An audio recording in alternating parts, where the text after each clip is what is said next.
Let's press that button there, and then we'll press that button there. Hello, hello everyone. As you can see, the playoff beard is in full swing. We'll give people a couple of moments to come in, because just letting things tick over. Camera looks like it's okay. I'm a bit far across, but I'm not. It feels like it's all right. It'll do for now. What else have I done? That's what I've not done. Is I've put that behind me there, which is in an entirely inappropriate place to put that.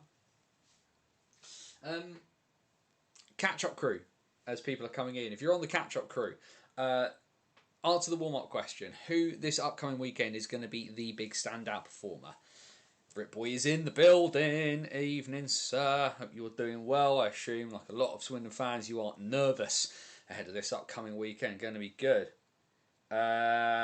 Yes, Dave. We'll touch on that momentarily, but the answer is yes. Very, very much so. He is well clear of that threshold on that front. 25%. You have to play 25%. Also, as well as a netminder, they'd get dispensation for him anyway.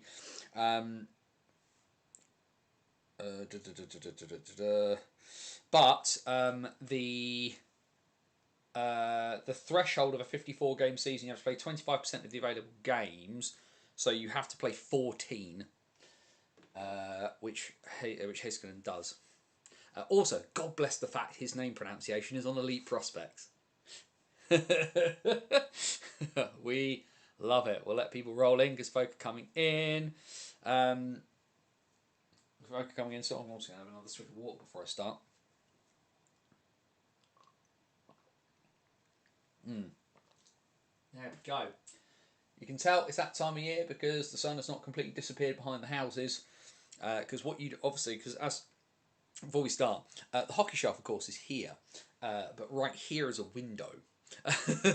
So I can always tell the time of year because I can't see any rain and I can't see the dark outside, but it'll get darker as the day goes on. Either way, big weekend coming up for a lot of people. I'm just going to quickly make that slight adjustment, bring that forward there.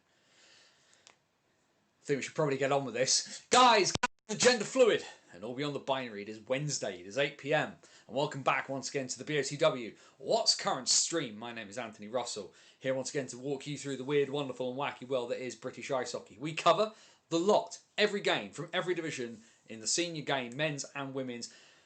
Leeds, City, Valley, Belfast, Bradford, we leave no stone unturned. Elite League, National Division, NIHL 1 and 2, North and South, SNL, WNIHL, and even today we're getting into the GB bits and pieces into the bargain. And then if we've got some time at the end, we'll open the door and chat about anything else anybody wants to talk about hockey-wise. Hope everyone is doing well. Obviously, a pretty big weekend. We have got a lot to talk about. Of course, this upcoming weekend, 3 different playoff weekends that we need to talk about. We've got the Elite League weekend in Nottingham. We've got the National Division weekend in Coventry. We've got the SNL weekend in Dundee. And then, of course, last weekend we had the Steel City Showdown into the bargain. So there's not that many games, but a lot to kind of get in depth in. And of course, we'll always be taking your questions and your comments and everything like that throughout the day. Now, before we go any further, we do need, of course, to do the housekeeping. Regular viewers, hum along with the words. If you're newer, then listen up because this is everything you need to know. Bannersonthewall.wordpress.com, your number one source for all things related to British ice hockey. Various bits and pieces are now, of course, done for me. In the Box Thinking, that has documented my first full season of commentating on the Elite League for the Guildford Flames, has officially come to its conclusion. Of course, being the lower seed, they were finished on Saturday. That was finished on Saturday night, irrespective of what was going on. But you have I covered all but one game played in the Spectrum this season because I missed the one game back in November. But otherwise, I've done the lot. So written, of course, post Sunday. So you kind of it's a bit more kind of with hindsight as to kind of what went on. But you have the write up from Saturday's game between the Guildford Flames and the Sheffield Steelers in the first leg of the playoff quarter final. That is all there, but you've got that entire season's run. And the other thing, of course, to check out is our Hockey Story series. Long-form, in-depth pieces of content that take you and give you the stories from people across British and world hockey, Tons of stuff to check out there. Of course, you've got The Power of Stories, my recent chat with Nick Rothwell, who's the head of the Retribe Collective. You've got my chat with Brad Bonello, Sly Silvestri from Shawsey, former Edinburgh Capital. Of course, still playing and playing in the Shawsey Classics as well. Played on a line with Jared Kiso, who plays Shawsey. You've got We've Come a Long, Long Way Together, which was my chat with Tyler Delabatouche, big star this weekend at the Steel City Showdown, and Luca Tassandri, the witness. Well, plenty of stuff to go check out on the website. 15 years worth of stuff over at banersonthewall.wordpress.com. Head down into the description of the YouTube video. All of our social links are there. We're on X, we're on Facebook, we're on Blue Sky. You can check those all out through the link tree. They are there too, as well as the link to our virtual busking hat over at buymecoffee.com/BOTW. Never going behind a paywall, not our style. But if you would like to help keep the lights on and keep the wheels spinning, you can chuck a few quid into the pot. That'd be appreciated at buymeacoffee.com/BOTW. And of course, also in the description, the link to 3D Lee, because Lee makes lovely signs like this, and like our 15th anniversary sign that's now there on the shelf. I'm sorry, Lee, I still haven't found a place for the massive one yet. I don't know where to put it. We'll figure that one out as we go, but Lee's links are down there as well, so please do, if you're, and also all the usual YouTube spiel, like the video, subscribe to the channel if you haven't already. We are the nichest of niche talking about British ice hockey on YouTube, so help keep the like I like to say, keep the algorithm hamster happy, fat and fed, and we will have a jolly good time. And then of course the great bit is we are here Wednesday nights. We've been here the entire season, the occasional Friday, thanks to the Elite League schedulers. But we've been here covering every game of every division across the entire lot. We only have a couple of weeks left. So thank you for joining us here tonight if you are. But of course, the great bit is it's not just me having a talk at all of you. We've got the wonders of the chat. Questions, comments, thoughts, feelings, anything you want to stick in as we chat through the next 60 to 90 minutes worth of British hockey news. Please do feel free to do so. All we ask is if you're using the chat, what's the golden rule? DBAD. Don't be a dick. Be respectful of other people's thoughts and feelings, and we will have a jolly good time. Because, of course, Rule 1, DBAD. Rule 2, well, the Invicta Mustangs aren't playing at the moment, so we will have to leave Rule 2 to the side. Maybe that's what we should do as the warm-up question next week, when all the hockey is done, is what we should make BOTW Rule 3. Not Rule 34, for any of you nerds. We know what Rule 34 means. Either way, a busy weekend. A lot of bits and pieces going on. We have our Final Four for the Elite League Playoff weekend this weekend at the Motorpoint Arena in Nottingham. We have our Final Four for the National Division weekend in Coventry. For those of you who aren't aware, having been a Elite League commentator for the duration of the season, I am going back to my NIHL roots this weekend. We talked about it last week in recent times that I will be alongside Joe Scutts for the commentary at the Coventry Sky Dome to take you through the 20th NIHL, the 20th weekend at Coventry, this weekend's NIHL National Division Final Four. So it'll be me and Joe back on the call to talk you through one of the best weekends of hockey. That means you get both semi-finals on the Saturday, you get the NIHL 1 National Division, NIHL National Championship game on the Sunday between the Blackburn Hawks and the Slough Jets. And of course, we'll talk about them in a bit as well. And then, of course, Joe and I will call the final game of the NIHL season, the NIHL National Division Playoff Final, this coming Sunday. So do, by all means, if you are interested in the NIHL, pick up your streams. Joe and I don't set the price. As I said last week, the pricing has nothing to do with us. So I appreciate some people may feel that it is too expensive. That is entirely your lot, and I'm not going to tell you to spend money that you do not have. What I will say, of course, as I said last week, Joe and I are put a lot of time and a lot of care into what we do, and so you will get the very best out of me and Joe. We've got a different streaming crew this year doing it. The folk who do the Commentary Blaze streams are the ones going to be running the back end, going to be doing the cameras and bits and pieces of that. We will even have, so I am told, rinkside reporting in the form of Chris Beale. Many of you aren't familiar with Chris. Chris commentated with Joe at the Steel City Showdown last weekend. Very heavily involved in the social media bits and pieces with Streatham. But Chris has been around. He spent time living in Coventry. He used to commentate on the old Coventry NIHL Blaze streams way back in the day. Spent time living in Reading, so he came to Bison games. But since moving to London a few years ago, he's been very heavily involved with Streatham. But certainly knows his stuff. Very, very, very awesome bloke. If you've not met Chris, you will be seeing him. So I am led to believe hovering around with a microphone down by the ice come the finals weekend, which is going to be really, really awesome. So that will be a really, really a good thing to see. What we do need to do is I put into the chat about the warm-up question was who's going to be the standout performer this weekend. A lot of votes for Aleksanteri Heiskanen from the Hull Seahawks, of course, because Tom's mentioned him there. If Heiskanen's the standout performer, the three teams who aren't Hull are in a whole world of trouble. Jamie noting about how Kieran Brown and Finn Braden were excellent last weekend. Certainly going to be an interesting one, of course. Finn, of course, has had just a ridiculous year. His progression has been ludicrous. We've answered Dave's question about Heiskanen having played enough games. He definitely has on that front. Britboy Hockey in the chat, who I know makes YouTube videos as well, so do go check them out if you haven't had the opportunity to do so. Always happy to spread the love. Make sure you go check out everyone who makes content and bits and pieces. I assume it's probably Rossi. It's usually Rossi in the chat from Slapshot Cynic. Can I suggest Bailey Yates? You can suggest Bailey Yates. You can suggest whoever you want. The thing we've seen, of course, over the last few years is that there's generally been someone who has been that standout performer over the course of a weekend. Of course, even though Peterborough didn't win last year, it was last season will definitely go down as the Nathan Salem finals weekend, where he tried to do everything all by himself. Was certainly the feeling there. And I think like that and the year Peterborough won back in 2024, that third line of Jarvis Hunt, Jasper Foster, and Connor Glossop, who had a real kind of coming out party altogether. Drew DeRidder will win the EIHL playoffs for the Storm, says Jono Bullard. Jono, of course, folk who aren't familiar who are tuning in the chat, Jono, the commentator for the Nottingham Panthers. Jono would be able to hear the sounds of the playoff weekend, but he has the Continental Cup in one ear and the Challenge Cup in the other. But definitely as well, the Elite League playoff weekend, which we'll talk about momentarily. But I think Drew DeRidder, aside from the fact he should head towards the first All-Star netminder position and probably netminder of the year for the Elite League. Certainly the Storm, who had a bit of a wobble towards the end of the regular season, pipped to 5th place by Guildford on the last day as a result. But then the Storm with the big win, as we will talk about momentarily, as I've had a personal message that has come up that I definitely need to respond to. That definitely needs saying because that is relating to my accommodation bits and pieces for the week end. Right, 1:15. Let us click the button, tick our way through, and we'll have a quick look.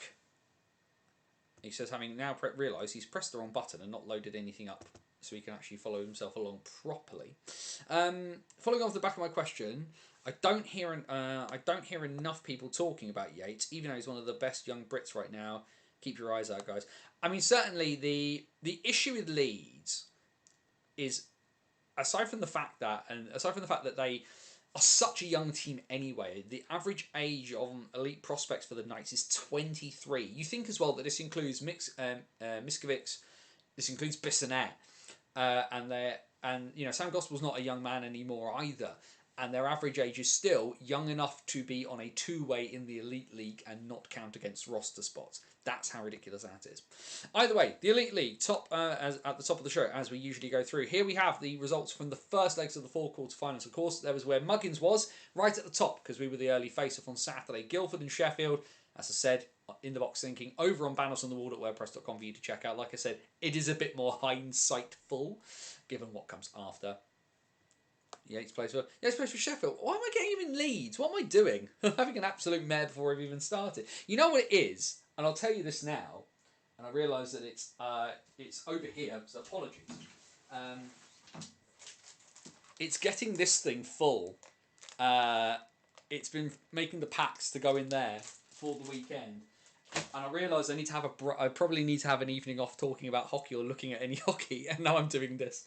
Everything is melded in together, so my apologies on that one, Britboy.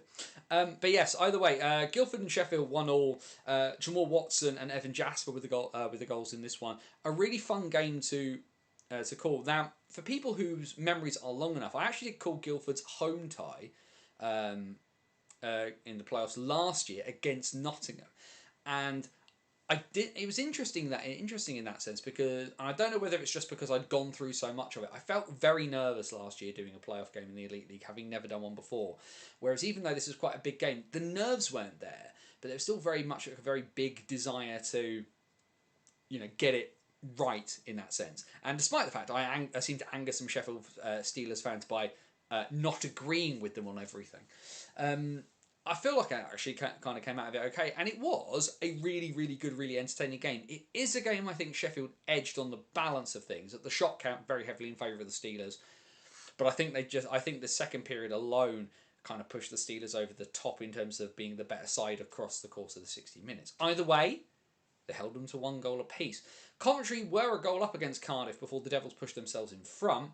Manchester were 2-0 up before Nottingham managed to pull themselves back into that tie. And then Belfast and Glasgow. Belfast electing to be at home first and only just squeezing past the Glasgow clan. Nicholas Gay with the goal for the league champions in that one. And then we press all the buttons and we move through into Sunday. And as you can see, it did not go well for the Flames in that one. The Steelers managing to muscle their way past the Flames. The Flames without Jonathan Racine, banned for a game for a hit to head on Evan Jasper. Definitely a ban because he makes contact with the head. Jasper is head down in the train tracks. He's in a position where he is allowed to be hit. And Racine doesn't take too many steps, tucks all the bits and pieces, and then right at the end, elbows him in the head. And it's just like, it was perfect until the end. And that definitely didn't help because Racine has been a massive physical presence on the back end for Guildford this year. And it just, Fazio looked off his game, looked a bit shaky, looked a bit wobbly. And if Faz isn't having a good night, you're in a bad spot if you're Guildford. The Steelers comfortably walk their way back to another playoff finals appearance. And then, sorry, Jono, we need to talk about it. But the Panthers came from behind on the tie, and it goes all the way. Now, people can complain about the fact that playoff ties shouldn't be decided on penalty shots, and I'm inclined to agree with you. I will say this though: the shootouts are just the luck of the draw. In football, I would agree with you, but in hockey, I wouldn't. Only because hockey is a game about shooting under high pressure. What is a shootout if not that? Now, it is not the most realistic of game situations, of course, albeit we have penalty shots in regulation time. But this idea that it's some massive abstract thing from the game of hockey and that it's just a coin flip never sits well with me. I think it's a really lazy argument. Ultimately, be good at shootouts, especially when if you get through the first 3 in the national, 5 in the elite. You can keep just sending guys back. You can do a TJ Oshie on that front. But either way, for the first time under this new iteration, because despite everybody forgetting about them, the Manchester Phoenix did exist, and this Storm is not the same as the old Storm. For the first time under this new iteration, the Manchester Storm are heading to the playoff finals weekend. The Nottingham Panthers will host the party, but they will not participate. There is no pass the parcel for Danny Stewart's side. They will just have to sit with their arms wrapped around the Challenge Cup and the dinner plate of destiny from the IIHF to keep themselves warm. But a massive congratulations to Cam Critchlow. Again, Cam Critchlow, who should be a nailed on selection for Coach of the Year in the Elite League. I don't think Jono will disagree with me on that one. I'd rather they play 3-on-3 until a goal is scored. I don't, like I said, is penalty shots the best method of deciding this? Definitely not. And I certainly would agree with you on that one, Jono. Wouldn't necessarily have an issue in the playoffs, particularly the quarterfinals where teams are at home, of finding a more, because they need to get to a conclusion, right? Especially for a lot of bits and pieces that, especially for teams who are in rinks that other bits and pieces may going on. 5 minutes 5-on-5, 5 minutes 4-on-4, 5 minutes 10 minutes 3-on-3, ice cut, because then you've got 20, right? And maybe something like that, because eventually some space will be created and you'd probably get a goal. But are penalty shots the best way? No. Are they a way that replicates something that happens in game? Yes.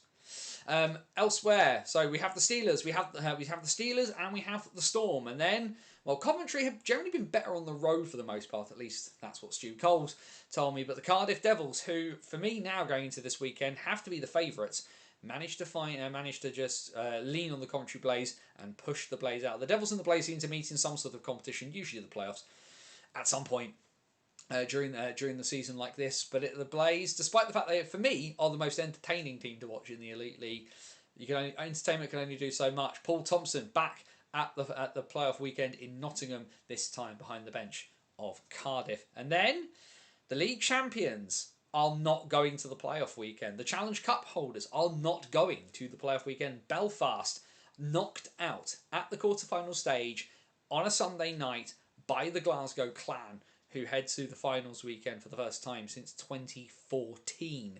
A massive accomplishment for the Clan, of course. You've had such a weird, wonky year. Corey Nielsen released as coach back in January. Mike Surrant taking over as interim head coach and holding down the fort. And the Clan have been fine during the regular season. They're not a bad team.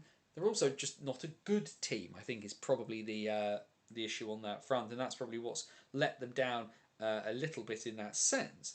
But ultimately, they fancied their chances. They fancied their chances against Belfast. And when Belfast elected to go first, did this play into the Clan's hands? The idea of making Glasgow travel twice was said by some to be an idea. Of course, we've had a variety of theories. Do go check out their AVFTB from last night for the word from Belfast itself. But ultimately, Belfast couldn't find a way. Adam Keefe said in his post-game interview on Sunday that the Belfast Giants played played really good hockey for 60 out of 120 minutes, and if they didn't want to lose in a shootout like this, they shouldn't have let it get to that point. So ultimately, we have two unlikely participants in the playoff finals weekend. Here's how it will go.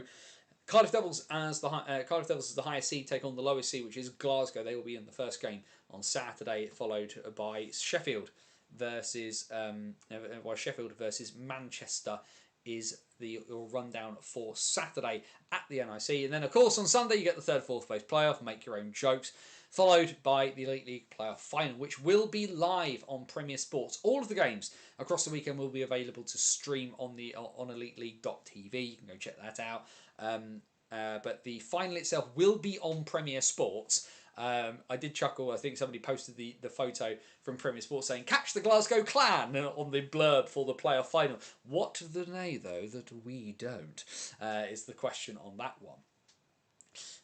But should be a cracking one. If you're going to Nottingham, be safe, enjoy yourself, have a really, really good time.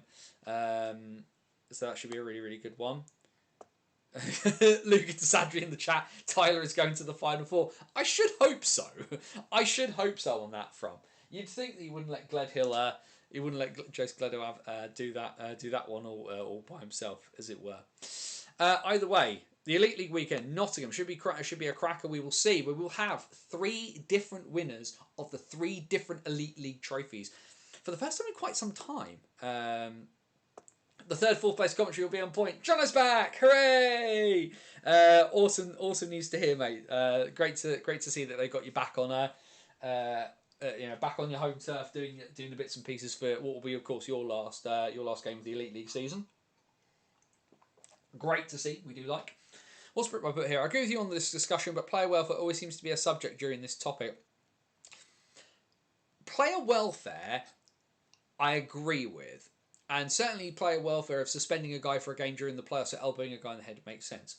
Do you want to have that conversation with hockey players about not going absolute balls to the wall during the playoffs? Because I don't think that's going to go down very well. I want a purple final. It sounds really harsh. I'm struggling to see past Cardiff. On this one. In some ways, for Glasgow and Storm, you've done the work that you need to do. Glasgow and Manchester have a free hit. Sheffield are probably the side under the most amount of pressure because of the amount that they spend and the fan base that they have and the expectation that they win something every year, and finishing fourth in the league with a losing record to the Panthers will not sit well in Sheffield. And there is a lot of chatter about Aaron Fox's future. Of course, we will find out what actually happens when it happens.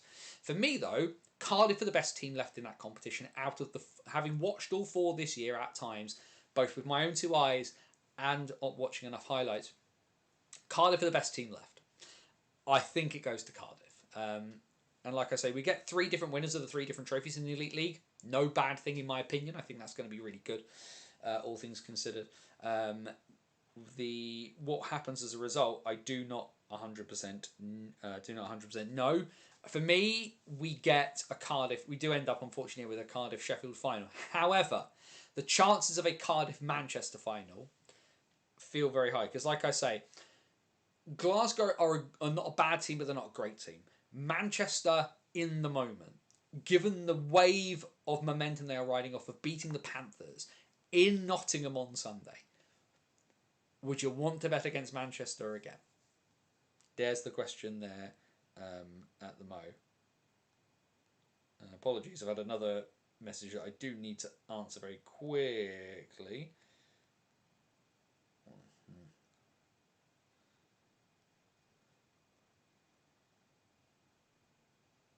There we go. Right, we will move on from the Elite League and have a look at the National Division. As I have a look at that, and the graphic is so drastically up in the sky. Let's quickly do that bit so that at least pops up, and then we'll move it back up. Because the last weekend of the playoff groups in the National Division playoffs were this past weekend, and Group A was all locked up by the end of Friday night. The precursor to the Steel City Showdown outside Sheffield was the Seal Dogs and the Raiders. And the Dogs are back at Coventry. However, I've just seen that joke in the chat here. Oh my days, that is superb. What a pun. But the Clan are giant killers. But yes, Sheffield back at Coventry, but they do not make it easy themselves. Romford had to run the table. They needed 2 wins this weekend to overhaul the Dogs and make it back to the Sky Dome. And Sheffield were 3-0 up at the end of the second period. Romford scored 3 goals in 4 minutes to tie the game. But cometh the hour, cometh the man. And who else in a moment like that?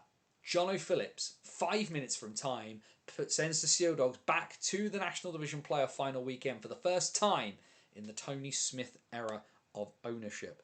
As you just move that graphic up ever so slightly, we can then see the games from Saturday, and what that meant with Sheffield being through. It meant Group A all sewn up. Sheffield and Swindon were playing for position as much as anything else. All eyes were on Group B and what could happen there.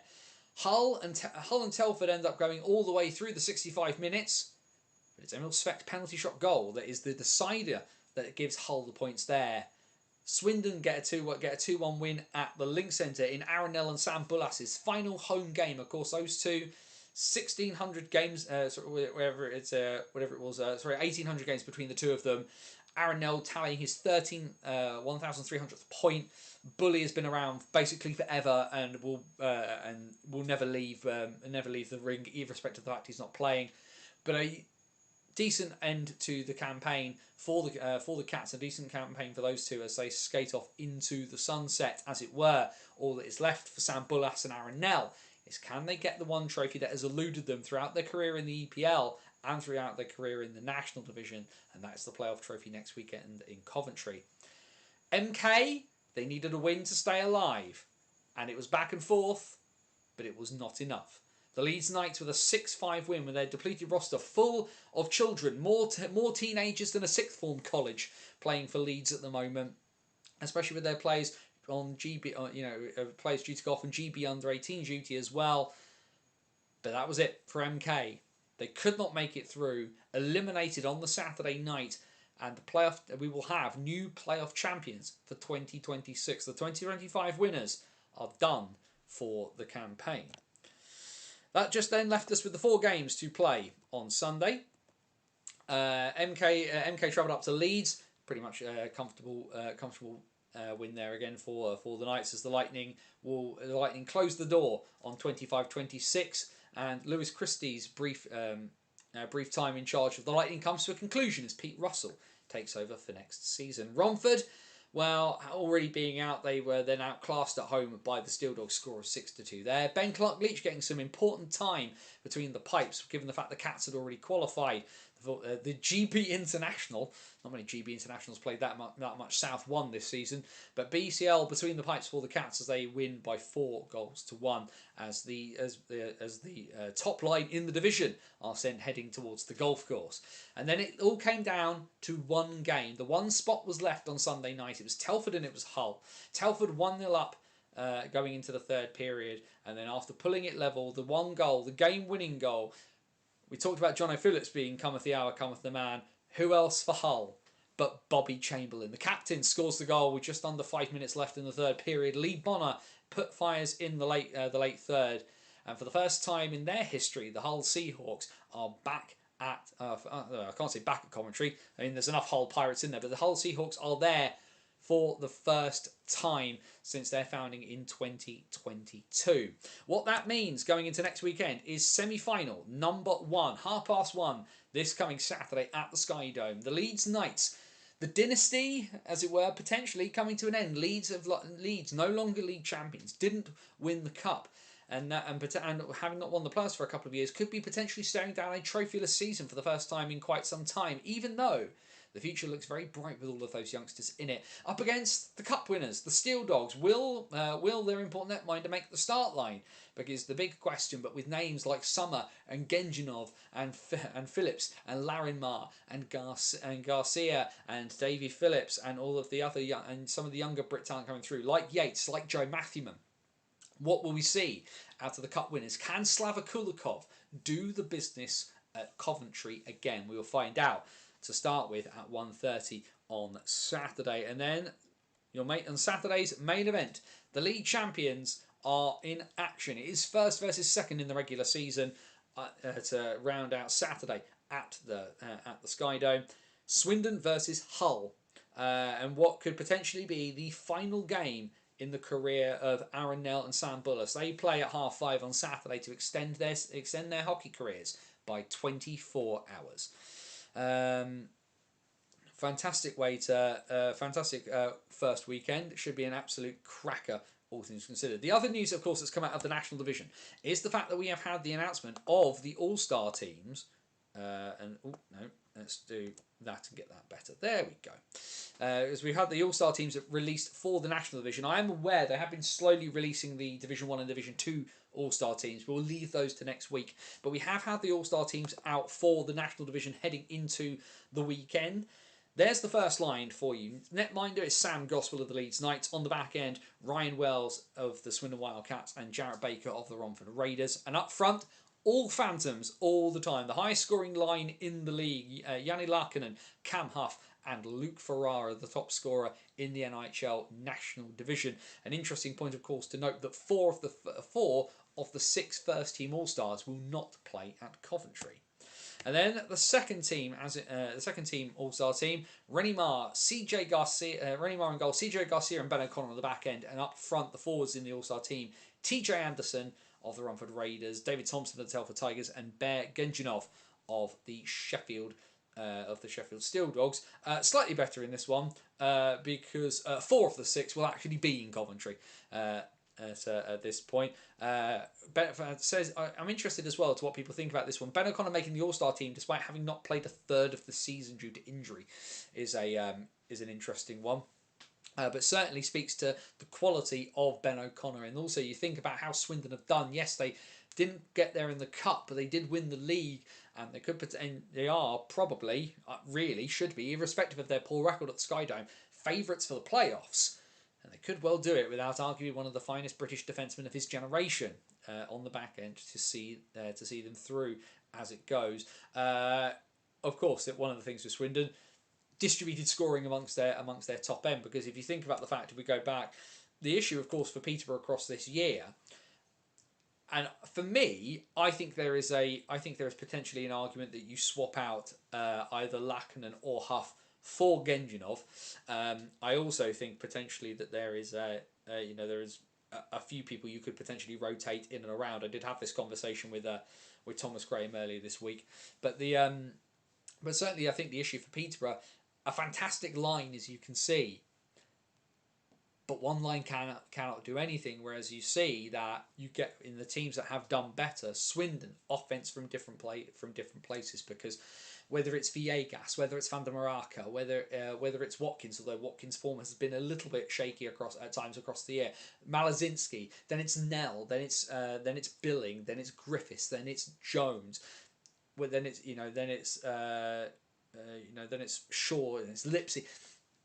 And then you look at the Steel Dogs as well: Genjinov, Larimar, Sommer. But then as well, there's always secondary scorings that will kind of come through and do bits and pieces. Whether it is, Jono Phillips, whether Brady Doxey chips in with a goal, whether they get some offense from the back end from Garcia. Then you look at Leeds, who are basically bringing through a nursery's worth of youngsters to go do all the work for them. There's the issue for Peterborough. The secondary scoring didn't quite do the job for them in that sense, as it were. So that is where we will that's where we will leave the national division on that one. We do say, of course, congratulations to all the guys who have made it into the first All-Star team. Congratulations as well to the 4 teams that have made it to Coventry. Commiserations to those that haven't, and congratulations to the teams that have made it to Nottingham. Commiserations to my mob, as they are now, the Guildford Flames, and the other teams that didn't make it. Belfast and Nottingham at least have trophies to keep them warm. The Blaze, well, Nottingham's technically home for them now, isn't it? According to the Elite League, so we'll figure that one out as we go. We'll quickly go back full screen just for a minute, just as we pause. Questions, comments, thoughts, feelings, and just allowing myself to catch up with the chat. If it is Manchester versus Cardiff final, Manchester got a good record versus Cardiff this year. They do. I think the issue is Manchester as a group knowing how to perform in some of these bigger situations where I think Cardiff are a bit better versed in it. If you see me around Coventry, you get a second, do come and say hi if you spot me. Likewise is what I would say. Although of course busman's holiday for me, so it will be between games most likely.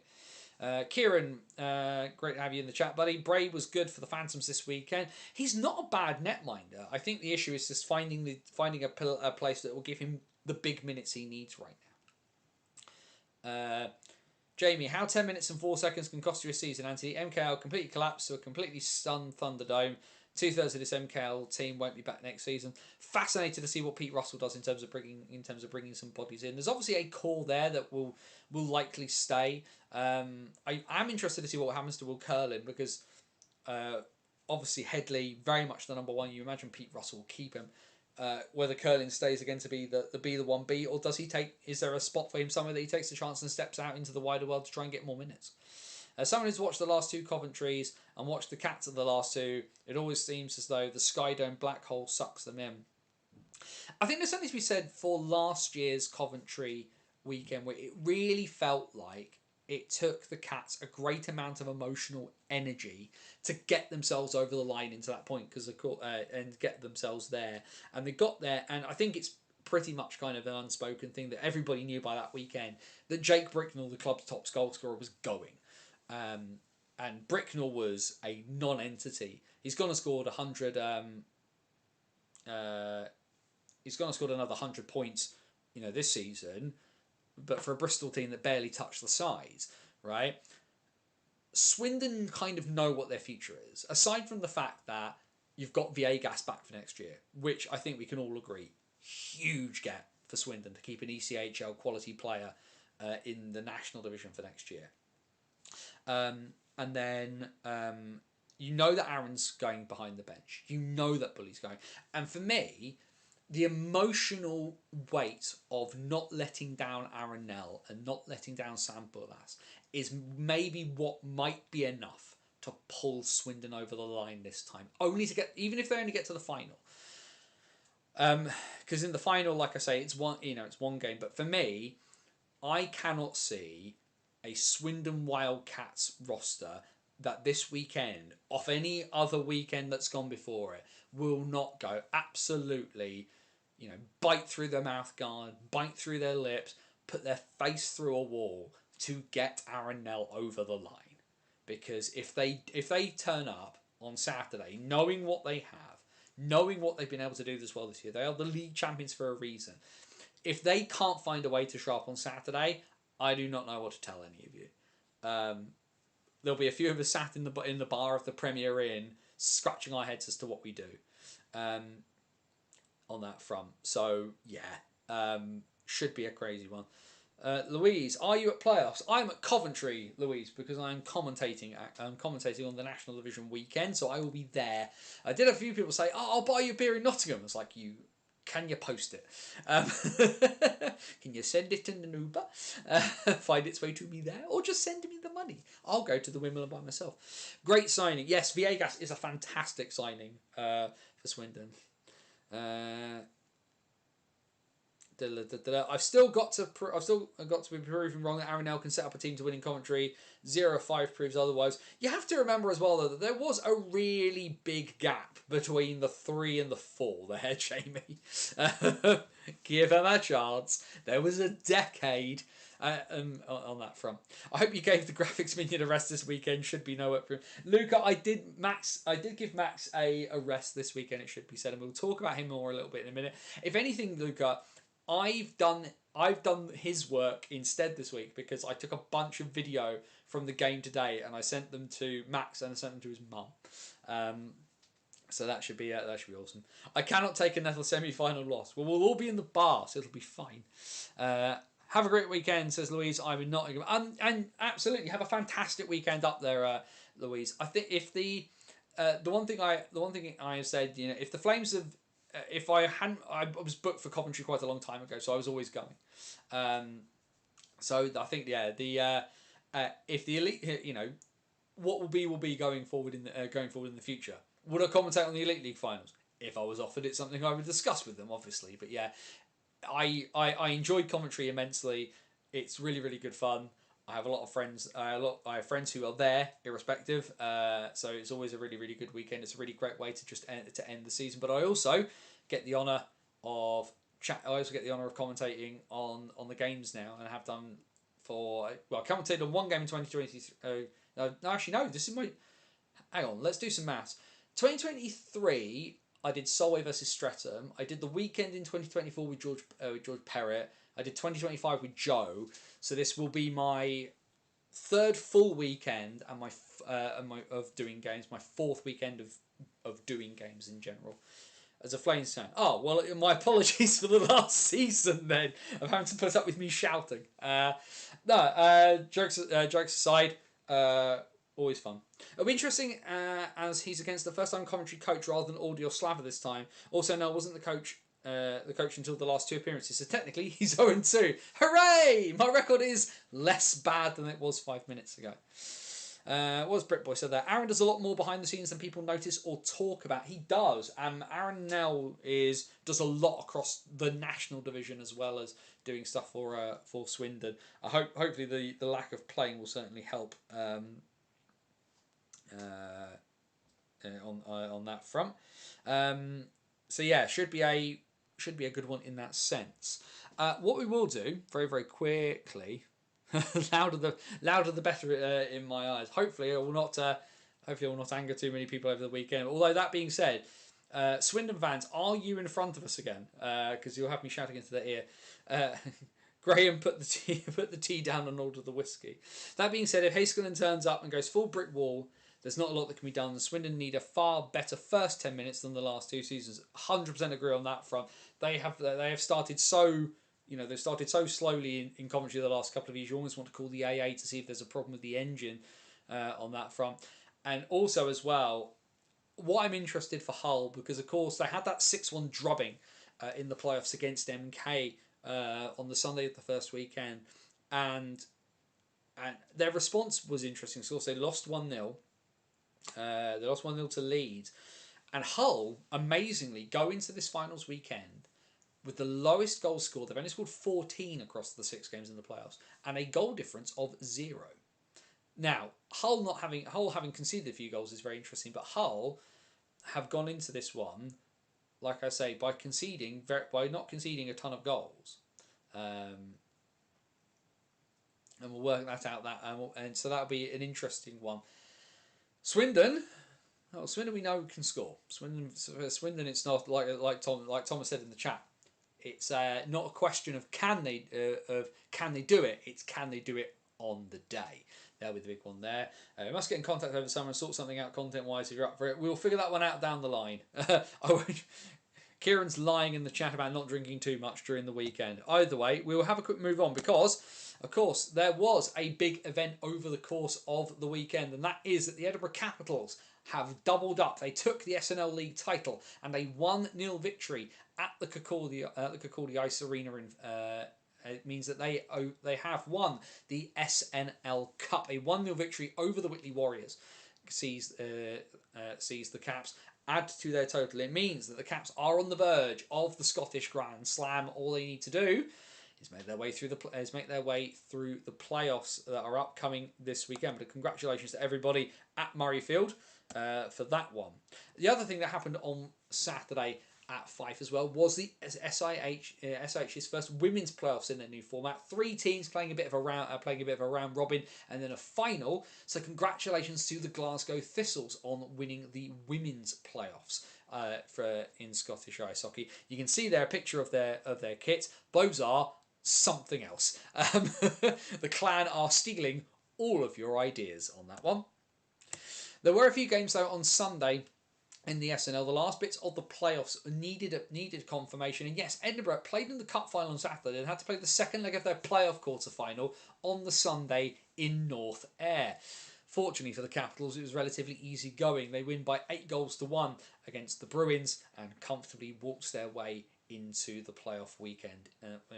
And joining them will be the hosts themselves. The Dundee Rockets will play host at the DIA this coming weekend, having comfortably sorted things out in the first leg at the DIA, away at Dumfries for the second leg.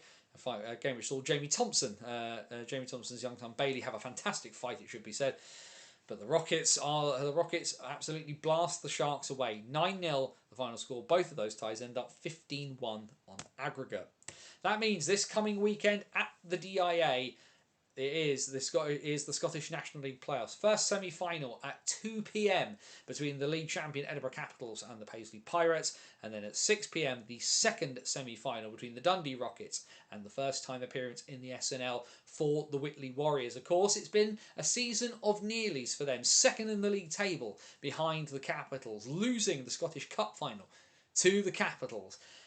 Will it be another Edinburgh and Whitley showdown? And can Tony Hand's side finally get the better of their Murrayfield opposition if they even get there? Because Dundee are going to be no pushovers in this big one. A first appearance in the SNL playoffs for Whitley, of course, where having moved across from the NIHL structure this year. Will a piece of Scottish silverware head south of the border? We will find out by the end of Sunday. Right, we will click that button and just quickly have another drink because I've got my water. It is water. We're not doing what Kieran does and getting himself massively drunk. Questions, comments, thoughts, feelings, anything anybody wants to chuck in, please do so.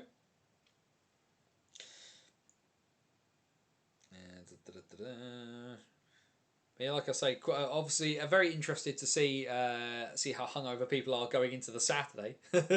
always impressive. The thing is, if you're a Swindon fan, you've got till about 5 o'clock to sober up, so it should be fine.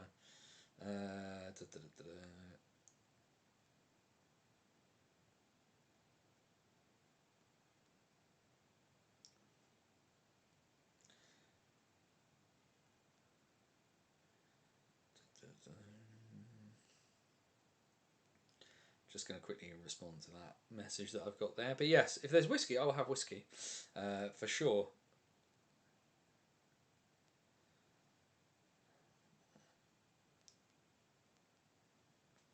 Out of all the UK rinks you've been to, which is your favourite? Basingstoke is the short answer there. Do you know what? There's something to be said for, because I like small places that. I like small places with character.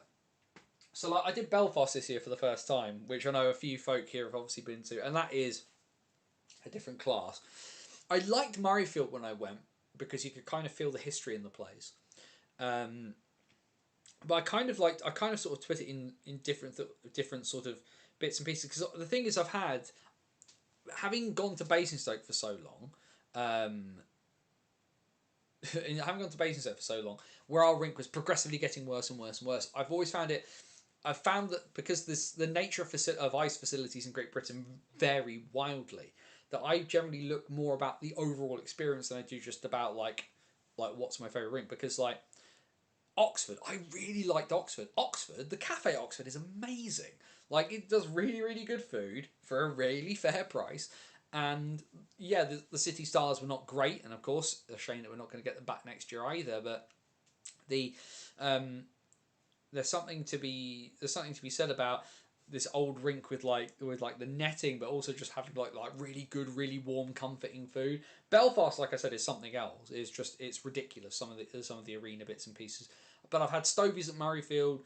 I just like the overall vibe bit. Of course, there's nothing like being at home. It should be said. Like Basingstoke will always be number one, but like I enjoy going to Gosport because Gosport is like it's like walking into a cauldron. It's amazing.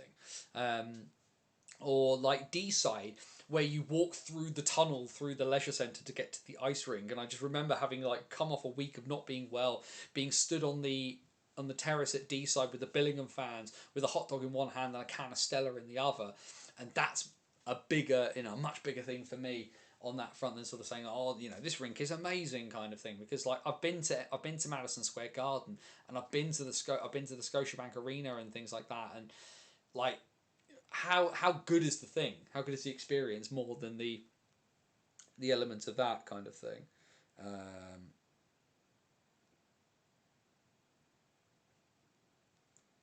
as it were, more than anything else like that.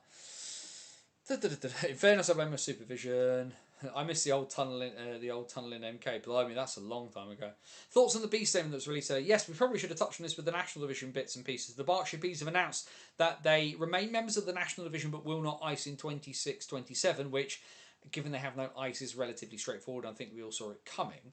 I'm fascinated as to, now they've made that announcement, what the next announcement will be on the potential um, of finding a what's the next step of getting an ice solution for them will be, because of course they hacked off Danny Myers and Ozone, albeit like I said, I think Danny didn't quite take their statement in the way it was intended. um, but yes, it's a shame. It's a massive shame. It's really frustrating there wasn't some sort of proper solution for them at Slough, but clearly there's been a lot that's gone on there for a while. But yeah, we will see what happens with them on that front. People told me the Bison were dead. That's all I can kind of say on that one. It's not over till it's over in that sense. The tunnel at D-side was all done up as Winter Wonderland when I was there. Wow. I mean, fair play. It's a good use of the space, if nothing else. Speaking of D-side, so do you think the Bees will ever return? Like I said, people told me the Bison were gone. And people told me, like I say, people told me in 2022 when the operating company of the Pirates was liquidated, that hockey was dead in Hull. Shazam on that front.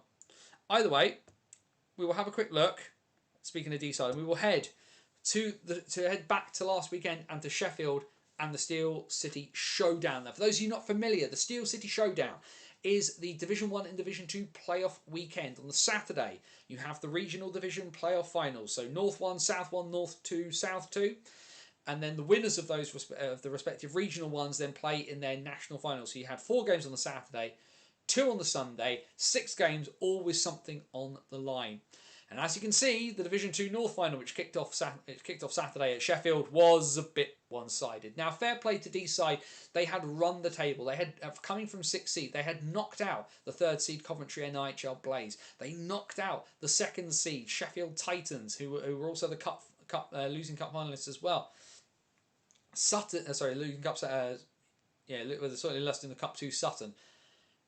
And D-side looked like they could potentially run the table until they hit the immovable object that is the Sutton Sting. They do a clean sweep of the North 2 trophies. League winners, cup winners, and playoff winners. Congratulations to all at Sutton for that. So you have a quick look at the score sheet there. 54 shots for 9 goals from the Sting. A hat-trick for Joe Colton on the day, 2 for Ryan Apsley, and goals as well from Justin Dennison, Ben Marples, Matt Jeffcock, and Morgan Glasby. Fair play as well to the Dragons, who for both sides for getting all of their netminers in. Sam Bolwell and Nathaniel Bell combining for the shutout in this one. Finn Ogden facing 52 minutes and change, 7 goals and 46 shots, 39 saves in a playoff final is definitely not terrible numbers, all things considered. What that meant was, the next game was who would they be playing? And then, you thought 9 goals in the first game was bad. 18 goals in a playoff final. Make your own jokes on that one.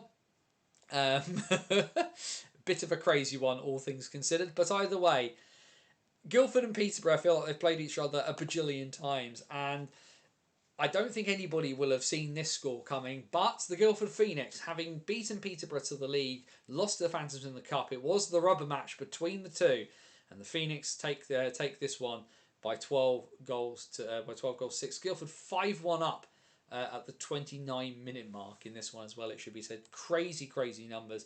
As you can see as well from the shot count, 58 to 39 across this one. Just an absolutely crackers game, all things considered here, as both teams just decided at the end the defending is for losers. Why defend when you cannot defend? 3 hat-tricks for the Phoenix in this one. Sol Studley, Josh Sherrington and Ollie Dennis all with 3 goals apiece. Daniil Sakantsev with 2. Teo Sayup with the other goal there, as Jake Studley won't want to read his stat line for a little while, probably even less so. Although to be fair to Luke Clark, he did make 46 saves. Unfortunately, he let in 12 goals. The goals of the Phantoms in this one come from 2 from Jordan Ho, and then the other goals from Nick Martin, Dan Martin, Nathan Pollard, and James White in this one. So congratulations to the Phoenix. Commiserations to Peterborough. We wait to see what happens with the Phantoms too. Will they finally make the step up into South 1? The summer will tell us.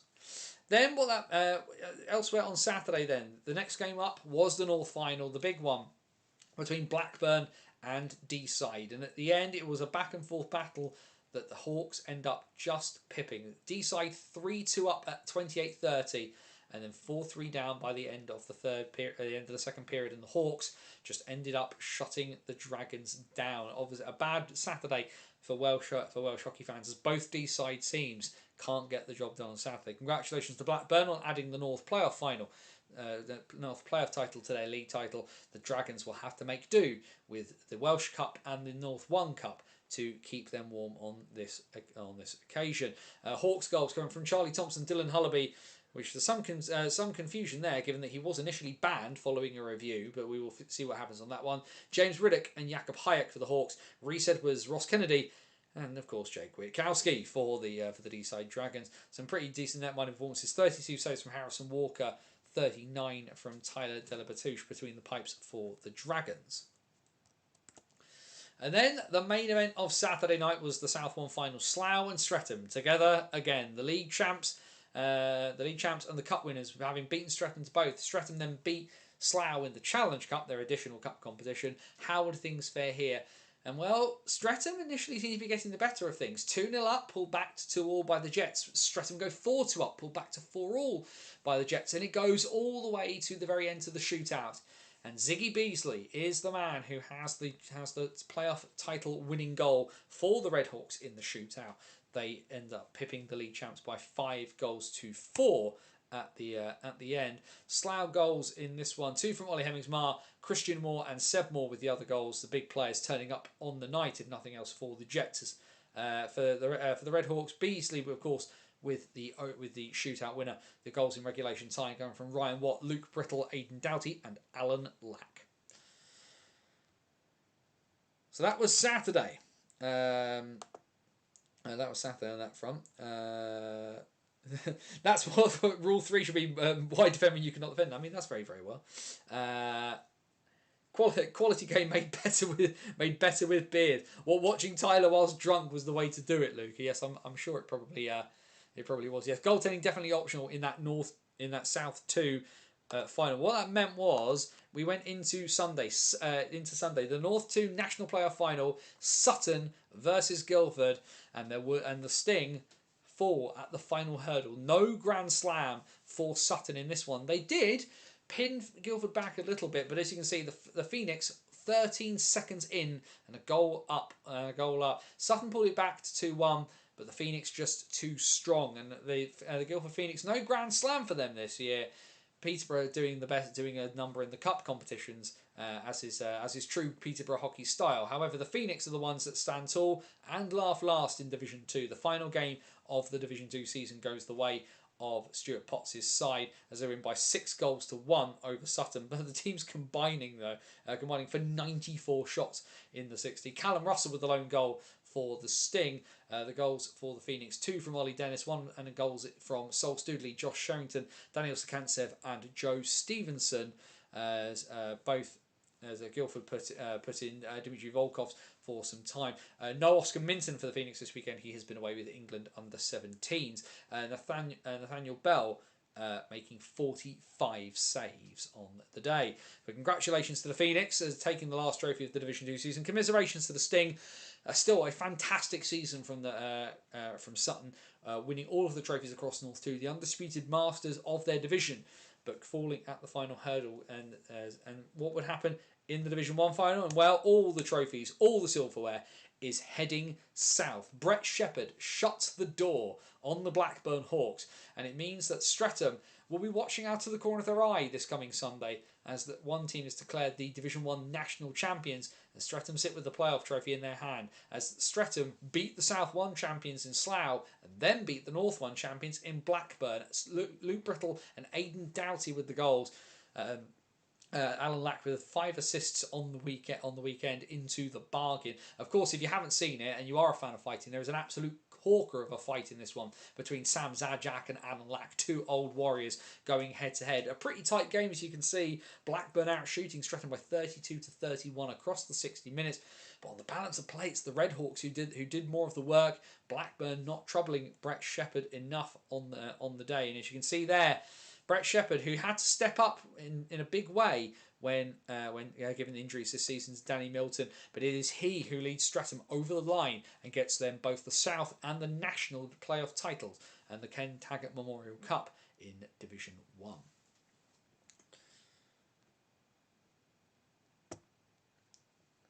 We hit that button and come back to the full screen. But yes, there it is as well. The Division 2 season officially closes its door. There is only one game left in NIHL Division 1. That will be this coming Sunday at midday at the Sky Dome between Blackburn and Slough. Now, fascinated to see what the response is from both these sides. Ben Painter is probably sat at home, not too far away from me. He does live about 20 minutes drive away from me, laughing and rubbing his hands together, knowing what he has done, because it is going to be fascinating to watch these two sides come out and play each other. Stylistically, Streatham and Blackburn much more similar than Blackburn and Slough. Now Slough, for whatever reason, just couldn't get the job done this past weekend against Streatham.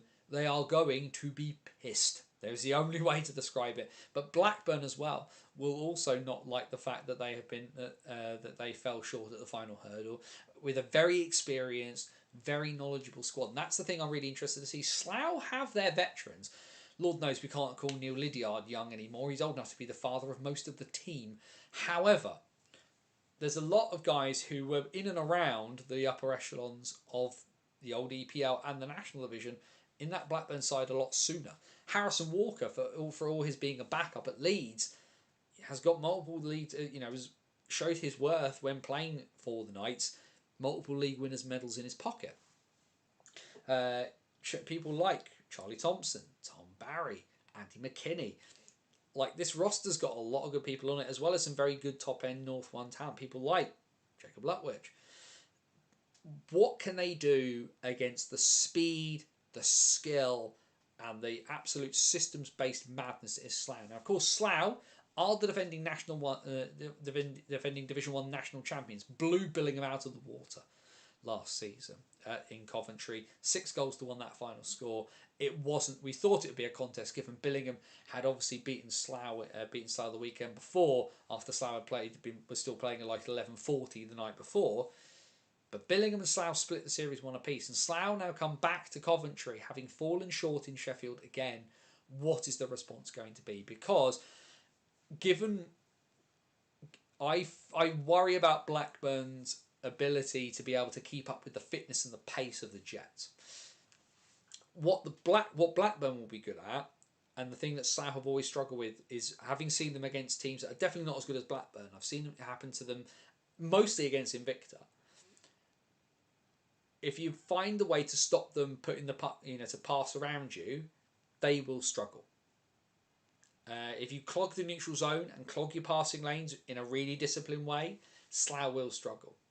And for me, Blackburn need to almost take this back to the 90s. They need to go clutch and grab almost, if they can, as much as they can kind of get away with it. Slow the Jets down, make them frustrated, because when they're frustrated, when that top end is frustrated, they panic, and all they do is the same thing. Plan B is plan A faster with more panic to it. So that's the trick for Blackburn, in my opinion. It's to frustrate Slough and then give Adam Barnes pockets of space to score. It's give McKinney pockets of space to score. It's give Riddock space. It's give Lutwich space. It's give Hullaby space. Fascinated to see that, because Slough have a couple of tough guys in it. Dylan Hullaby versus Luke Smittle. That could be a very interesting one if it comes down to it. Or Dylan Hullaby versus Alex Cole. Should be really good. In that sense. So fascinating to see how that goes. Anthony, do you think that Slough are holding back some players from progressing to the National League? Now I feel that they are capable of playing the National League. Slough, at the end of the day, cannot really, in any good conscience, given the way things work in British hockey, apart from withhold their registrations, are Slough hoarding talent?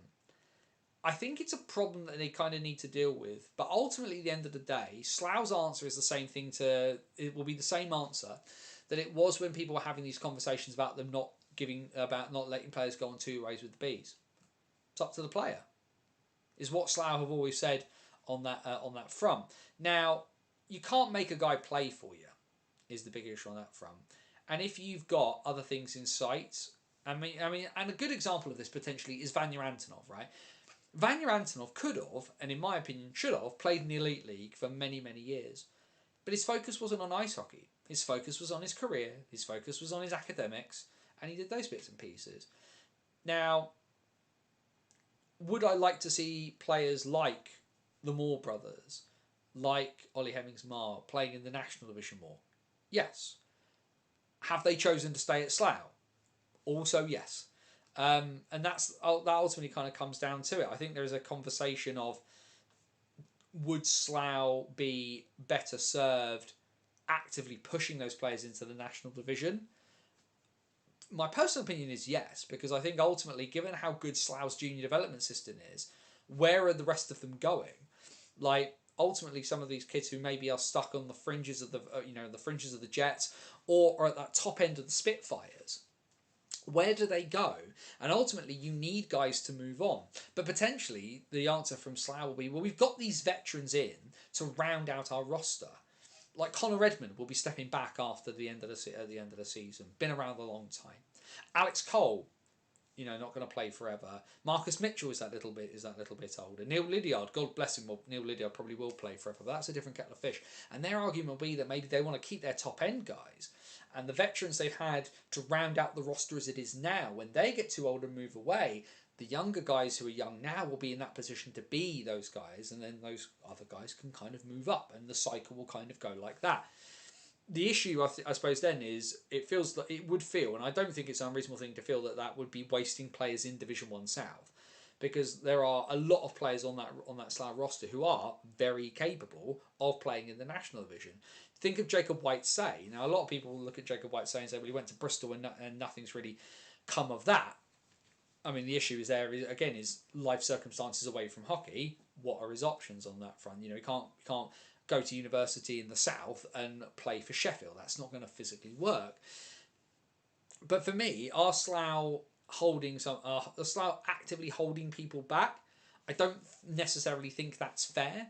I think the thing I find interesting about teams in the South compared to teams in the North is that the teams in the South are very, very desperate to grab a hold and hold on to people.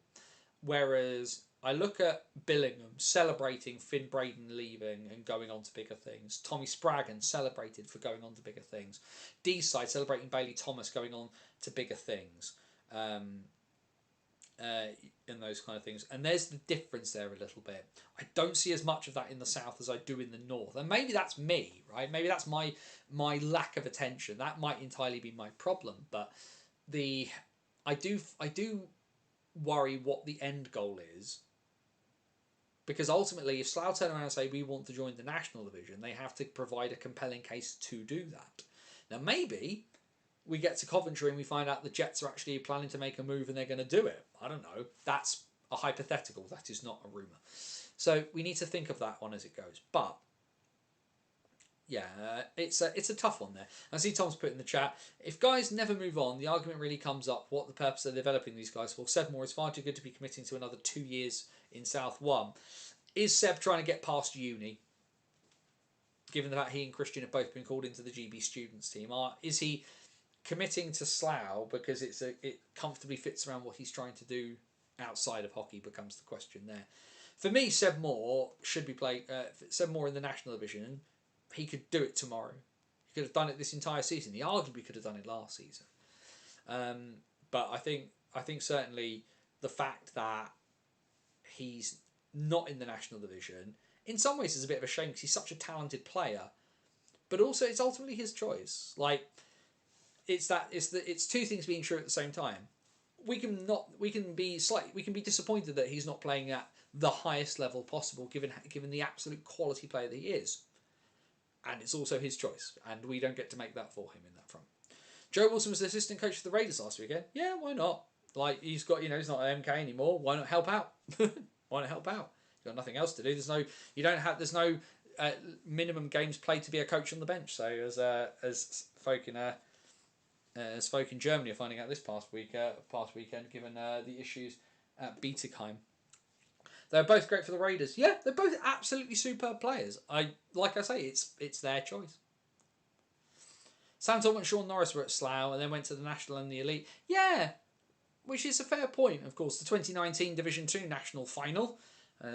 Sean and Sam battering Widnes single-handedly. But yeah, like I said, I don't know. And I can only assume it's circumstances around and hockey fitting in with life is probably what I put it down to. I'd also like to see them play in the National Division week in, week out.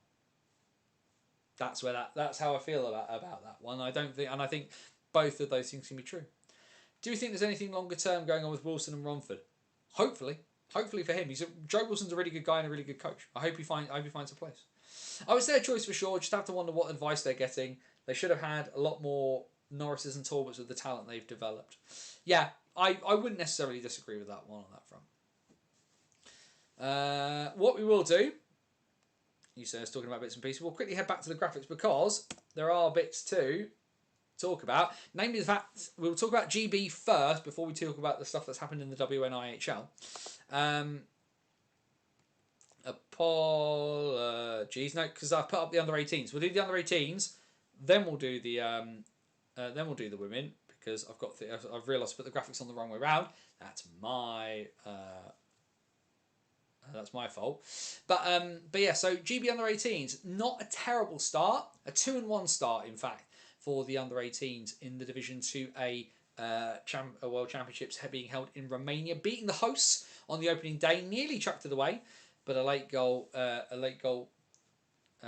for GB getting them over the line in a 5-4 victory there. They then get shut out 1-0 against China the following day before winning 4-1 today against Spain. Now, pretty decent start all in all. Obviously losing to China, a less than great one, but a huge game coming up tomorrow against Croatia as a result in terms of meddling and even potentially looking towards promotion. What should be said for folk of you who are for those of you who are not aware, a lot of you longer term watchers will be familiar, of course, with the fact that Max Van Mullen of the Romford Buccaneers and the Romford Raiders regularly does our graphics for the National Division fixtures. Max, of course, is away with GB Under 18s at the moment. Now, he went to GB Under 18s last year, didn't see the ice. He went away with GB Under 20s this year, didn't see the ice. Didn't see the ice behind Ben Clark-Leach, not unreasonably. Harry Thomas playing the first 2 games for GB, and then finally today and I have to confess I caught it late because I was in meetings at work, but I did notice that I saw that Max got the full 60 minutes for GB against Spain, and I immediately rushed to get video clips of bits and pieces to send both him and his mum, because like I say, I mean I'm generally not massively sentimental overly about players. I've been fortunate enough to meet a lot of wonderful people through hockey, those who play, those who coach, those who are officials, those who are off-ice officials, those are fans like you and me. But Max is obviously very heavily involved with this and what I do, and the fact in the midst of all the stuff that he does, he takes an hour out of his week to make those graphics. Of course he didn't make any this week. It's a bit hard when you're getting ready to go to Romania, but very very proud of our little friend who is part of Bits and Pieces here. Of course, he was on the birthday show as well, and he's had to wait a long time for his opportunity. If you haven't seen the interview with that Seth Bennett did with Jamie Elson, the GB Under-18 head coach, about sort of the wrap up from today's game, he talks about what kind of a character Max is, what kind of a person he is, and it's really really interesting to hear, because sometimes you hear these interviews and a lot of people will come up with kind of cliches about what a good guy so and so is. The terrifying thing about Max is that at 18 years old, he is just such a well-adjusted and good human. It's nice to see good people get the opportunities to do the things that they love, and he's very patiently waited his turn. And everybody talks about what a good teammate and what a good person Max is. Very proud of our friend for making his way through that. And he got player of the game into the bargain. So having sent the video to his mum, she's already plastered that across Facebook.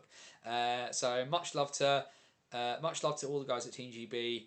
Much love to Max. Much love to Tanya and Eric for their as a three for their support of my stupid stuff that I do here. But Max will see what happens, whether he gets the game between Croatia or not. We'll find out tomorrow. But either way, really happy for Max. Looking forward to seeing what happens to him going forward for next season. So if we just quickly look, the standings at the moment for the under-18s are like that. GB at the moment in bronze medal position. Now, if we very quickly check, because Japan and Romania were obviously due to play tonight. Let's quickly get this up as we're talking about it, because we need Japan and Romania. Is it there? So Japan have beaten Romania 8-0. Outshooting them, and the Japanese have outshot the Romanians 61-23. They had 33 shots in the first of the Japanese. So Japan are on 9 points through 3 games. China and Britain are both now tied on 6. So that top 3 is separated off nicely from the bottom 3.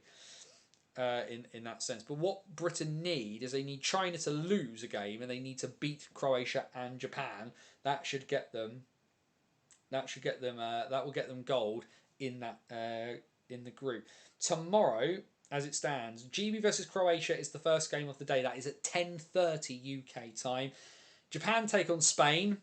Fine. We are then relying on the Chinese to lose to either Romania tomorrow or Spain on Saturday. Could be a tough one, especially as Great Britain have to play Japan at 2 o'clock on Saturday. Could be a tough one, but there is a medal in this one for GB. There is a medal in this one for GB if they can find a way to make it work. The GB women are at Division 1B in Spain at the moment, and they have had a decent start. 2 wins and 1 overtime loss to start their tournament so far. A 3-2 shootout win over Korea on day 1, a 3-2 win over the hosts on day 2, and then they were ahead against Latvia, came from behind to tie. They were 2-0 up, pulled back to Latvia, came back to 3-2. GB got themselves to overtime before Latvia get the winner. So GB drop more points. However, a positive start from GB's women. They have the Netherlands coming up on Friday, and then Kazakhstan on Saturday to finish out the tournament. Here's how the standings looked earlier. As you see there, Kazakhstan and Spain, the bottom two were due to face off, so less of an issue at the moment there.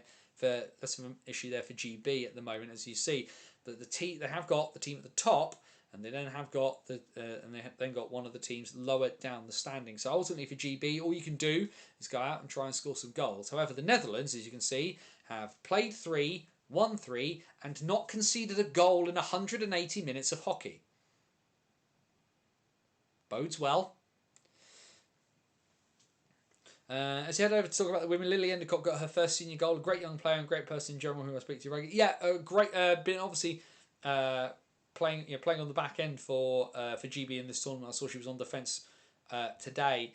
When we talk about the WNIHL Brit Boy name that obviously frequently comes up as Lily's name. What we will do though is we will stay on here because Andrew, very graciously, Mr. Andrew Day, the social media supremo of all things hockey related himself, has given us his WNIHL update and even gave us the graphics into the bargain to talk about it. He says, as I quickly get rid of all the other emails that have magically appeared as soon as that happened. No Elite League games, as you can appreciate at the moment, because of everything that's going on with the Worlds, but stuff happening in the other parts of the WNIHL. Division 1 South, just the one game from this past weekend. An 11-3 win for the Firebees over Streatham Storm 2.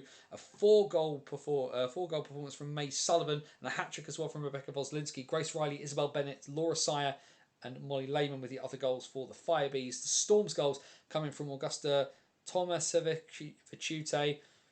Please tell me how to say her name, Andrew. Amy Jackson and Sinead Jennings with the other goals there. Division 1 South at the moment looks like this, with the Top Cats still with that 6-point gap over the Kodiaks. Gone too far there. Into Division 1 North. It says trying to get bits and pieces. What have I done there? I've got things the wrong way around. That's not helpful at all. There we are. There's the scores. If nothing else from 1 North. The graphics have put themselves in the wrong order. That's massively unhelpful. But Nottingham managing to get a win over Solway by 3-2. Laura Dance, Quinn Tarling, Eleanor Cooper with the goals for the Vipers. Cassie McGregor with both goals for the Sharks in that one. And then the other game on Sunday, a big win for the Sheffield Shadows over the Widnes Wild. No scorers from the Shadows, unfortunately. We do know that Taylor, Huxley Richards, and Jennifer Hickey had the goals for the Wild in that one. So if we have a look at the North One standings, at the moment it's still Kingston at the top, undefeated in league play with just the one draw, 4 points clear of the Caledonia Steel Queens. Widnes still a bit of a way off things at the bottom of the table.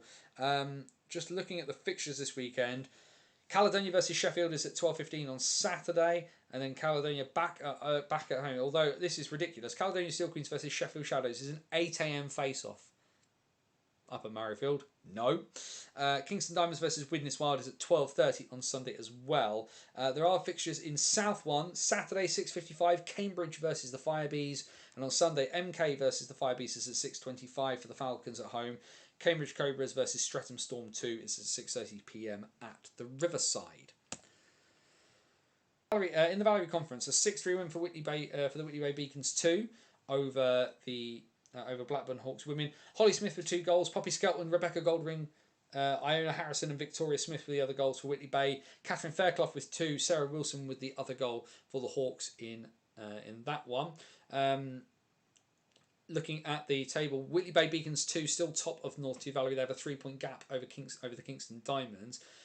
Fixtures wise, there's a lot going on in North 2 Valerie this weekend.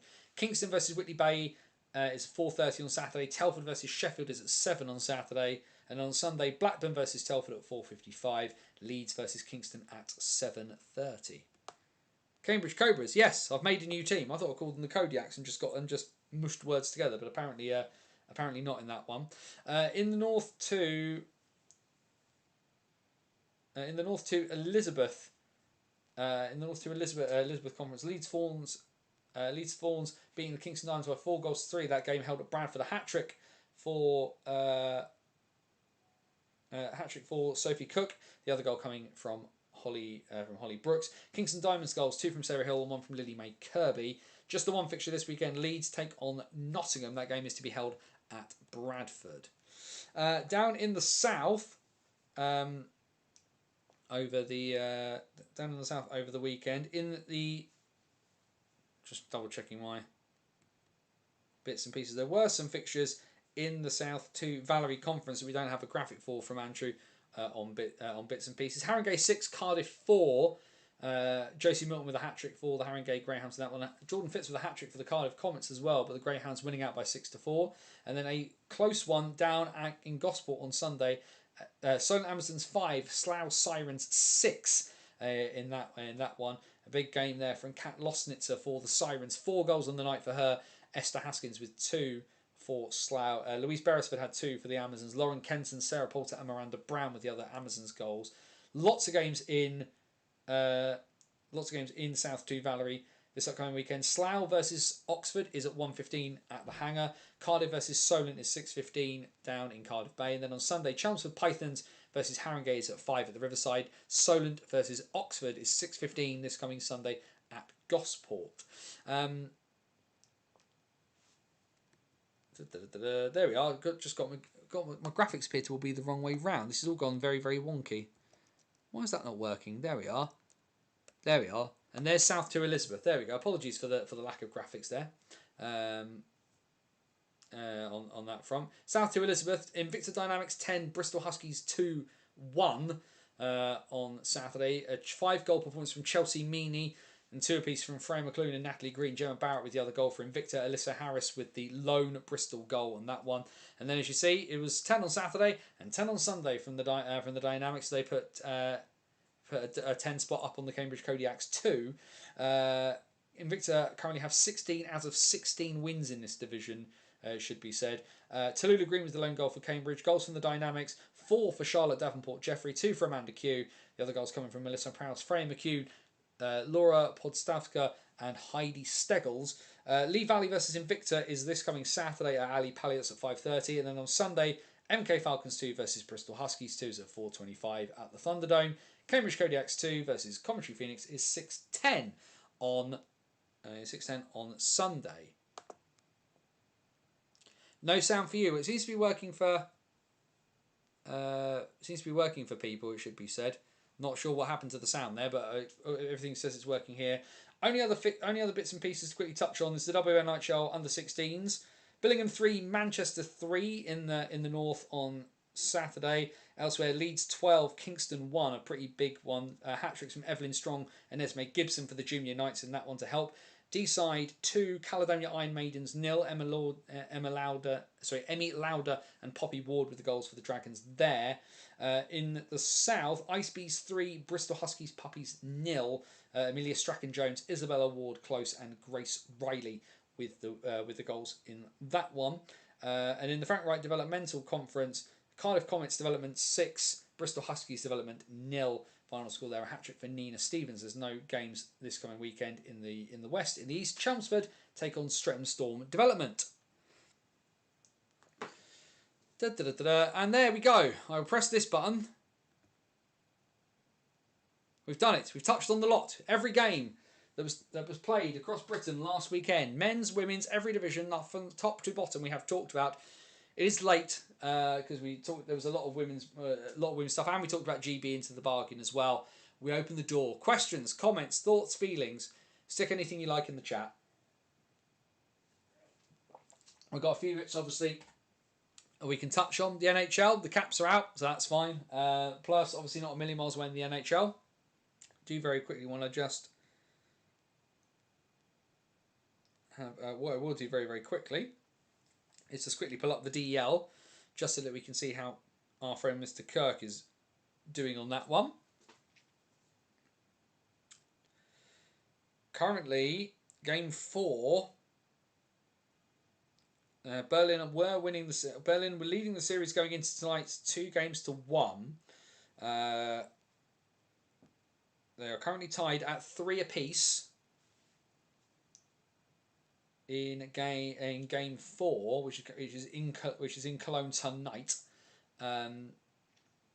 Just having a look at bits and pieces because I just want to double check what's happening there. But no, it's 3-3 heading into overtime in game 4. Just looking, Liam Kirk with the game tying goal at 51:48 on the power play. Liam Kirk from Leon Ferdl from Tyroning. Cambridge Kodiaks versus Firebees in WNHL 1 South. Big game. Second going to the playoffs and only a point between them. Should be a big one. Any rumours on rule changes to the National next season? 5 imports and a change of brick classification are the big things that are the headlines at the moment, Bob. We have no official word. It would not be beyond the National Division to announce big things for next season this weekend. We will see what happens on that front. But yes, Kirky with the big game-tying goal on the power play at the moment, which has gotten Berlin over the line, especially given the fact that Berlin had to fight off a late power play for Köln to get themselves to overtime as it stands. Berlin leading that series by 2 games to 1, as we said. The other semi-final is Mannheim versus Munich, which I cannot remember off the top of my head, and that one is currently 3-1 Mannheim. Mannheim winning 5-1 yesterday to put them 3 games to 1 ahead, which means actually no, apologies, I've read that wrong. Mannheim won the first 3 games. Munich won yesterday to avoid the sweep. Mannheim won, and so but the game 5 is tomorrow. Is Friday night in Mannheim. It is a 7 o'clock face-off German time, so 6 o'clock here. Should be able to find on your various legitimate and possibly not legitimate ones. I heard you'll need to ice a Brit netminder for X amount of the season. I'd be interested into how they enforce that. Becomes the issue, Dave. I think would be my thing there. If you do like your hockey though, as well, the finals of the Ice Hockey League, so the Austrian, Italian, Slovenian sort of joint league. The finals are currently ongoing in that one. We will have a first time for a world champion in the sense of the fact that it is a final that many people didn't quite expect. Graz, the Graz 99ers and Hartze Pustertal Wölfe, which is one of the teams based in that bit of northern Italy, Pustertal, that all speaks German because it used to be part of Austria. Graz 1-0 up in that best of 7 series. They won by 5-1 on Wednesday night.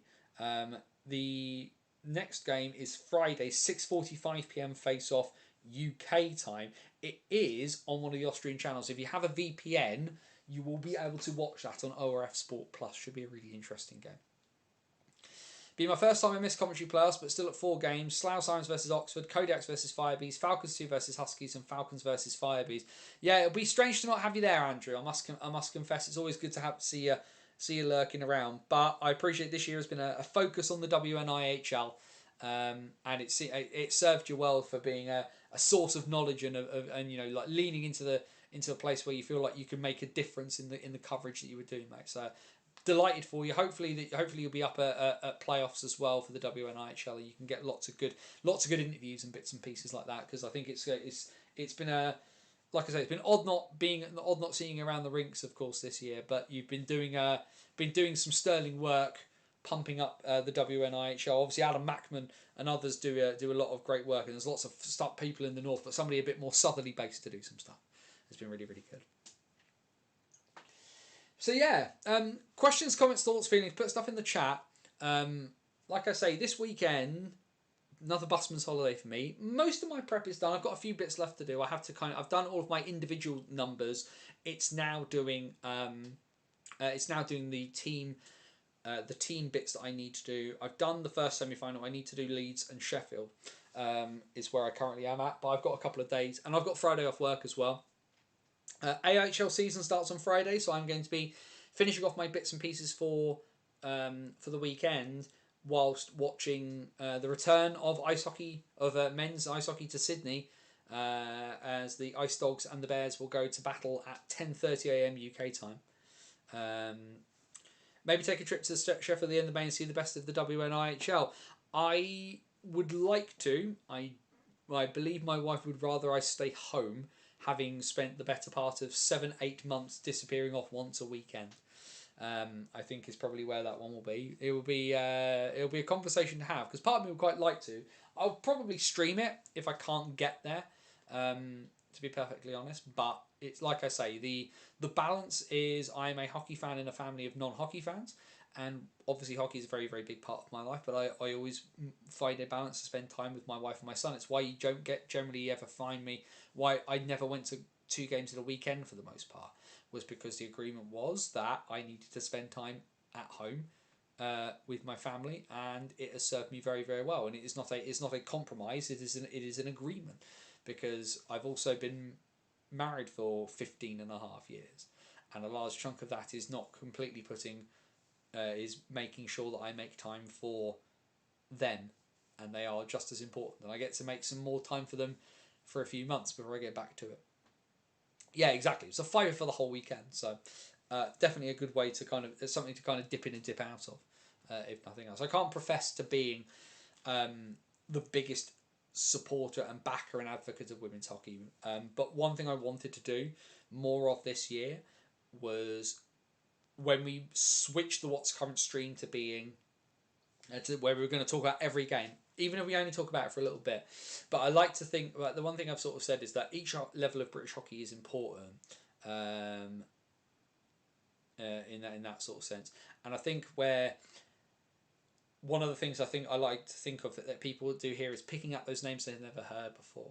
And yeah, we talk about JJ Pikanich, but we can also talk about Kieran Brown. We can also talk about Frankie O'Sullivan. We can also talk about Morgan Glasby. We can also talk about Daniel Sakantsev. We can also talk about Rebecca Veslinski. We can talk about Ellie Wallace or Jodie Alderson-Smith or Reese Edwards. All of these different names for all of these different places. And actually, whilst I cannot and will not ever profess to be a big, as some sort of big shiny beacon for women's hockey. Certainly not to the extent I would really like to be,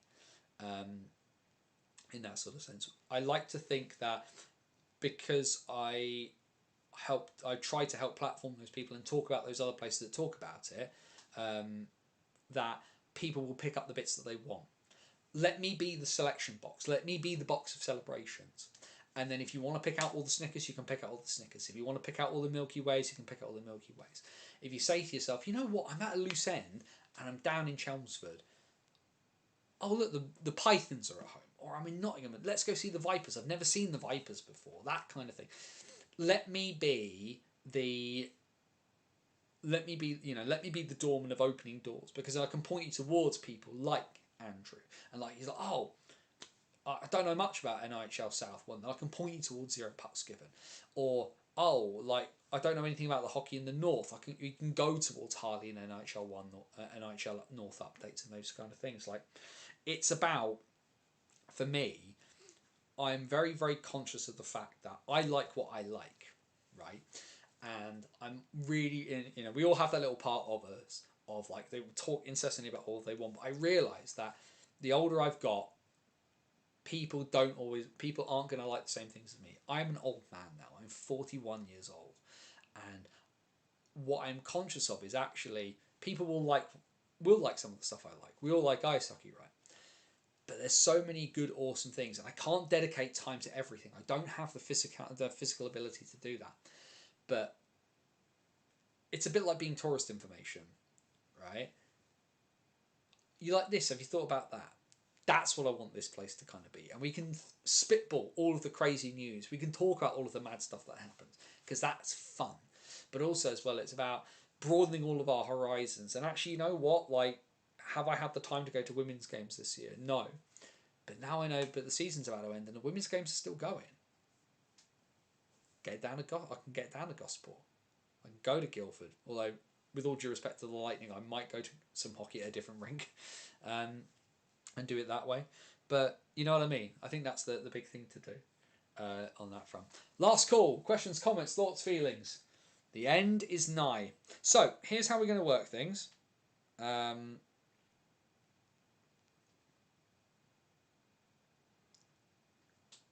here's how we're going to do things. So, with the playoff finals weekends this weekend, we will be back as normal next Wednesday night at 8 p.m. for the What's Current stream. After that point, we may do one more week. I'll see how people feel, whether they want us to do bits and pieces during Worlds for GB. But usually what we do is we will meet, we do What's Current stream during the off-season, during the last Wednesday of every month. And then when we get back to September, we kind of go back to doing weekly. So that is the plan. But we will be back as normal. If people want us, need us, we feel like we could do something by doing the week after, maybe we'll come back and talk about it then. But that is the plan at the moment, is to be back next week as normal and then to slow ourselves into our summer routine. There will be hockey stories over the course of the season. I am not going to be doing every signing for Guildford in the way that I used to do for Basingstoke. I'm going to focus my energies during the summer on making sure I am as ready for another season of Elite League commentary, because as far as I'm aware, I am back next year. On that front, so that's what I'm going to kind of focus on, and also focus on doing some more hockey stories. I've had some ideas, and with people not playing, it's sometimes easier to get a hold of people. Is probably the plan on that front. So that's what we'll kind of look to do. 2 Guildford Lightning versus Queen Bees games at the Spectrum still to play. Wouldn't rule out outgoing. No, you've made a point there, Andrew. Yeah, you've made a point, and it's free. And Lightning games free. The crazy thing was, actually, there are people who sit near my commentary position, and they didn't know there was a women's team in Guildford, which is bonkers to me. But this is the other thing as well, right? I have a hyper focus on ice hockey. Loads of people don't. So I was able to tell them about the fact that the Lightning play there, and it's free to get in, and it's the top level of women's hockey in the country, and that they should definitely go check it out. So hopefully they will take the opportunity to go to a Lightning game over the course of the end of the season there, which I think would be awesome and be very, very cool. Right. We are at, I think, a conclusion. We're going to do what we usually do. Let's double check.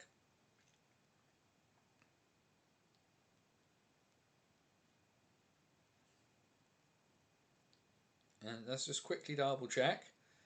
Make sure there's been no crazy amount of news that we've missed while we've been away.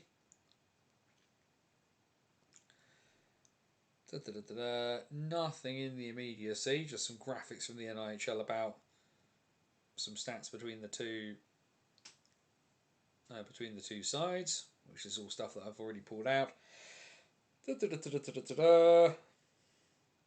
Nothing immediately leaping out that I can see. Of course, everyone getting very excited for the playoff weekends, which is awesome to see, of course. There are people that don't know there's ice hockey in the UK. Fair point. We will call it there. Bannersonthewall.wordpress.com, your number one source for all things related to British ice hockey.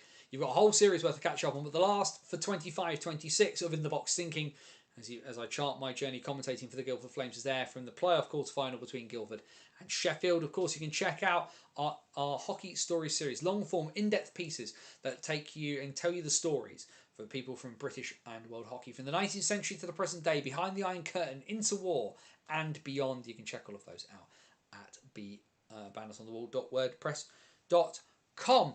Head down into the description for all the links to all of our socials. You can click on the link tree. We're on X, we're on on Facebook, we're on Blue Sky. And there's also the link there to our virtual busking hat at buymeacoffee.com/BOTW.